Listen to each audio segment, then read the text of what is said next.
66. Once one of the world's best-known highways, the Mother Road is now just a dried and cracked black smear across the landscape.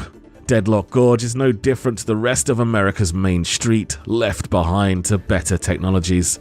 The perfect place for an organization of illegal gunrunners to set up business. Judging by the position of the sun in the sky, this is likely where former Deadlock gang member Jesse McCree learned to tell the time. Route 66 is an escort map that starts halfway through a heist. The attacking team play the role of the Deadlock gang who have just derailed a military train to steal the device attached to the payload. They must get that device into their secret hideout while the defending team try to stop them. Stop the payload. The first checkpoint can be broken down into two sections. The long sightline looking into the attacker's spawn and Big Earl's gas station directly in front of the checkpoint. When defending, you can push up to the long sightline for some pot shots, but your mindset should be to fall back to Big Earl's where a stronger defense can be set up. The core of this defense is going to be Reinhardt, Soldier and Mercy on top of Big Earl's, making it very hard for anyone to push the payload round the corner. You could swap the Soldier for a McCree, but Soldier is just so much stronger right now and quite frankly easier to play. The second DPS spot can be a flex pick between Pharah, Junkrat and Widowmaker. I personally prefer Pharah or Trash Mouse as there are many chokes that force the enemy to group for some good splash damage. Roadhog's Hook will offer your team protection from flankers or angry monkeys, but Reaper can fill this role too, while also providing strong frontline DPS. The final spot goes to a second support, and until they do something to help out poor old Zenyatta, you're going to want Lucio or Symmetra. There is decent value in a teleporter here, but there will be moments when you want to engage on the enemy below, and Lucio offers a lot of utility. The goal here is to hold the high ground and make it very awkward for the attackers to push in. If they start making any progress in front of Big Earls, you need to drop down onto them and engage a fight to wipe them out or force them back. Once the battle is done, make sure you regroup and reset your position back on top of Big Earls. Make sure you're watching all paths the enemy can take and call targets so everyone knows where the attackers are at all times. Escort the payload. Getting the first checkpoint can be easy in public groups. I often see the defending team have players push right up to the attacker's spawn. This is great news for the attackers. There isn't much of a defender's advantage here, and the defending spawn room is so far away that even trading kills unfavourably often starts a snowball that nets the first checkpoint before anyone can say Big Earl's gas. The long sightline makes shorter range heroes like Reaper and Roadhog much weaker, and you need to force the enemy back around the first corner before they can do any real damage. Once we get to the Big Earl's defense, our goal is to disrupt the enemy on the high ground and if possible knock them down. Pharah's Concussive Blast is an incredible tool to get defending players off a high ground. Winston is going to be able to get up there and be disruptive, or if he has his ultimate, knock everyone down to the low ground. A Reinhardt, Mercy and Soldier pushing the payload as Soldier is just so good at shooting up. The last spot is going to go to Lucio. Zenyatta may become a good secondary support here after his changes, as his damage will be a great help to crack the defending Reinhardt shield, but at the moment he's just too squishy to be optimal. You could swap the Winston out for a flanker like Tracer or Genji if you find he's not able to get anything done. Use Pharah's Concussive Blast to knock enemies onto the low ground so your team can easily pick them off. Whenever Conk Blast is on cooldown, bring the Pharah back behind your Reinhardt shield so you have as much damage as possible to break the enemy shield. Once you've got the defenders onto the low ground, you should be able to clean them up and push for the checkpoint. Stop the payload. As with all payload maps, the Streets phase of Route 66 is much more about skirmishing than building a solid, unbreakable defense. A high ground advantage is always a good thing, but the maze of paths through the streets, alleys and buildings means there is many options for building our team. There will be hero switches here, so make sure you switch before that spawn is pushed all the way back.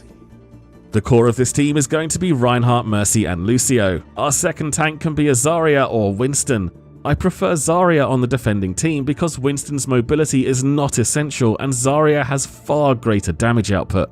Damage wise, we still want a 76 for that versatile yet reliable sustained DPS.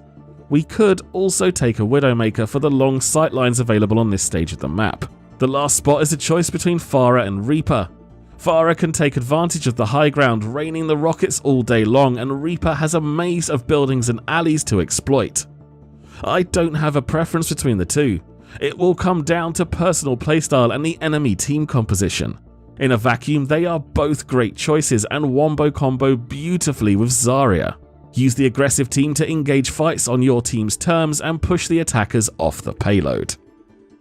Escort the payload. When attacking, we want to build a similar skirmishing team, but with a couple of changes. The defending team may well be split between the high and low ground, so we need to accommodate for this. The core is still going to be Reinhardt, Mercy, Lucio, and this time also 76. Soldier's ability to shoot up and deal decent sustained medium to long range damage is so valuable here. The second tank is still a choice between Winston and Zarya, but this time I give the edge to Winston because his mobility between the high and low ground will be very useful. Or we could grab a Genji as his multi-level mobility is godly here. The last spot is going to go to Pharah all day long. The Conch Blast is once again going to be so useful for disrupting anyone with a high ground advantage. If the defending team have a Reaper or Tracer, make sure to keep an eye out and let your team know where they are at all times. Without any crowd control, you'll be relying on blowing them up before they can do any real damage.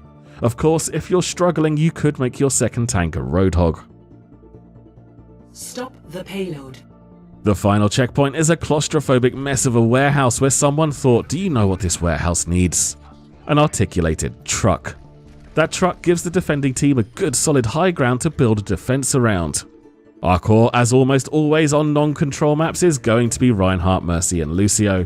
Soldier is still very much key on this stage of the map as he loves the high ground, but is also one of the best heroes for shooting up. We're going to bring back the Hog as there is plenty of hooking potential and we will want that flanker/monkey protection. However, this is one of the rare occasions where I think Mei is a strong alternative. She can protect from flankers and scientists too, but the narrow corridors here make her walls very powerful. Use them to separate the attacking team, dividing them up into easily digestible chunks. For the last spot, my favourite is Junkrat. It is very hard to hide from grenade spam and everyone gets grouped up nice and tight for that big splash damage. I do have Reinhardt on the low ground, but you can use these boxes here to easily move between the high and low ground as you see fit. Try not to group up too much or you will be punished by Reinhardt and Zarya ultimates, and keep an eye on these doors to the left for any flankers. Escort the payload. This is one of my least favourite points to attack. It can sometimes seem impossible to push into a well-coordinated defence. I've gone up against some extreme cheese here with multiple Torbjorn turrets spinning around on the moving platforms. However, a team of Pharahs and soldiers easily took care of it. I often see teams running a more disruptive, aggressive defense here, very different to the one that I've suggested. It takes advantage of the side paths that weave in and out of the stacks of boxes with McCrees and Reapers. This can be very effective, but will be shut down with a McCree or Roadhog of your own to crowd control them and take them out. To push into a more static defense, we'll need that core of Reinhardt, Mercy and Lucio. A Winston or Genji to aggressively disrupt the back lines. There are good flanks on the right that can be easily accessed from the outside by heroes with vertical mobility. As you can see here, we're running through it with Genji. Since McCree's nerf, Soldier really does feel like that reliable replacement as a solid damage dealer, but as I said, you can take McCree for that flashbang protection from the more aggressive defenses. The last spot can go in two very different directions. The offensive Widow can work well for picking off defenders that stray from the Reinhardt shield, or Reaper can move around the space with relative ease and provide that high close range damage in a teamfight. If flanking is not working and you're struggling to crack the Reinhardt shield, you could swap the Genji or Winston for Zarya.